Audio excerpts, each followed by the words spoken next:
Good morning and welcome to Backyard and Beyond. This morning we're visiting with Tova Brandt, who is the curator for exhibitions over at the Danish Immigrant Museum. Good morning to you, Tova. Good morning, Lavon. Well, Tova, this is the time of year for growing lots of things, planting lots of things, and what you've grown is a new exhibit. That's right. That's right. Springtime usually means some new things to see at the museum. And this sounds pretty fascinating to me. Church basements and children's homes. What is That that's right. This is an exhibition that looks at what mission activities Danish American churches were involved in. And what we were first inspired to look into this topic because the museum is located right next door to the site of the Elam Children's Home in Elkhorn. The building is no longer standing, but the site and the gates are still there. And so it was suggested that we take a look at the story of the Elam Children's Home. And looking further into it, we wanted to place that in a wider context of what types of services, missions, and outreach Danish American churches were involved in. And it turned out that there were some really wonderful stories, not only about kind of providing a home for children who needed it, both in Elkhorn as well as Chicago and Tyler, Minnesota, in Waupaca, Wisconsin, other places, but also reaching out around the world to Japan and India and Nigeria and down in Oklahoma at the Cherokee Nation. So there were some fascinating stories of both the outreach that congregations supported and then the individual missionaries who themselves went to sometimes very far away places, very, very different places from what they would have grown up with. And, it would seem to me that, okay, we have folks from Denmark coming to America and settling in a new country and all those kinds of things, and yet they're still reaching out to countries around the world. It's a really interesting thing, and what one thing to consider is that for the Danish church in Denmark, these Danish American churches themselves were seen as mission work, kind of a mission from the home church in Denmark to these new communities in America. And for a lot of churches, that mindset of continuing mission was very important. And so that really comes through in a lot of the records. Now we have interns who come from Denmark to work at the museum. Were there folks who came from those churches in Denmark to work here in Elkhorn? That's a very good question. There were some pastors, especially, and some people who were just inspired by some of the mission work in Denmark. One example is the story of Abelona Nielsen, who grew up in Denmark, and she heard a presentation by some Danish missionaries who were active in the Cherokee Nation in Oklahoma. They had kind of rejuvenated an existing Moravian mission.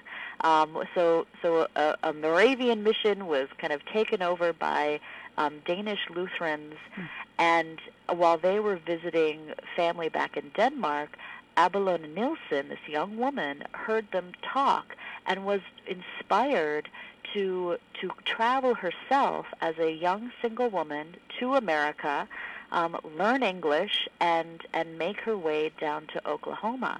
She became one of the first people to then kind of be the house mother for the children's home there as part of the Oaks Indian Mission. So we do find these amazing stories of people both growing up in Denmark and in Danish American communities, really feeling a calling to travel great distances to serve other communities. And what year would that have been? What years would that have? That was in the early 1900s. She came over just before the First World War.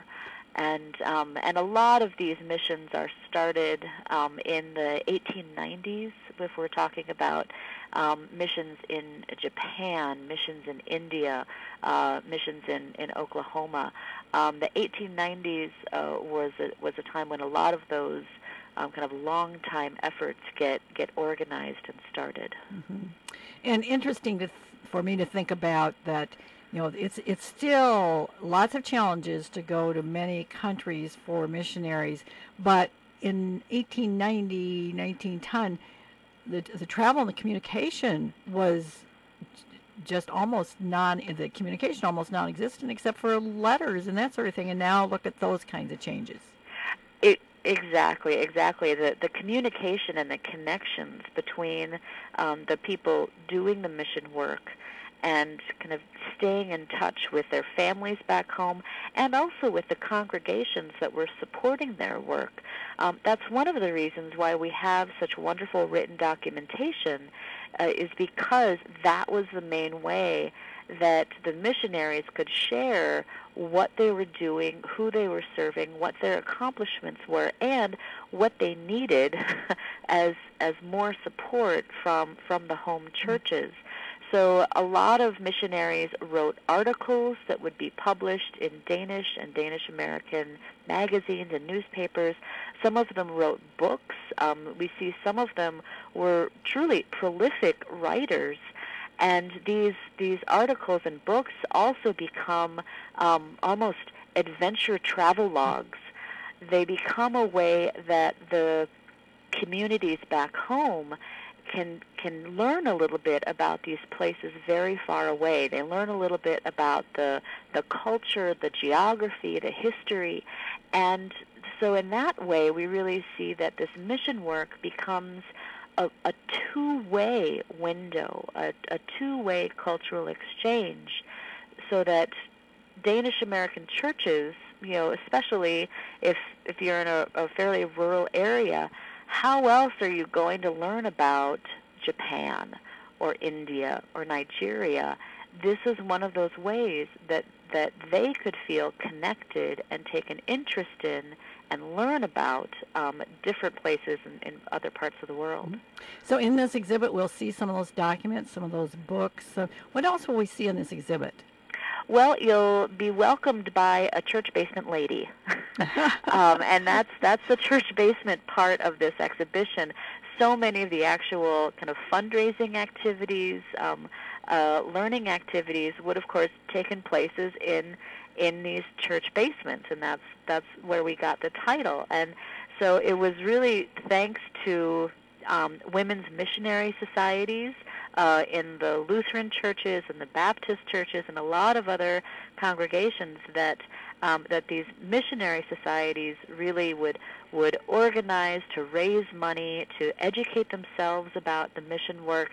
And of course that means the church basement ladies in their aprons serving coffee, maybe some Jell-O salad, and so that's really part of the story we wanted to tell as well. Okay, it goes both ways. So exactly. Now, how long will this exhibit be open?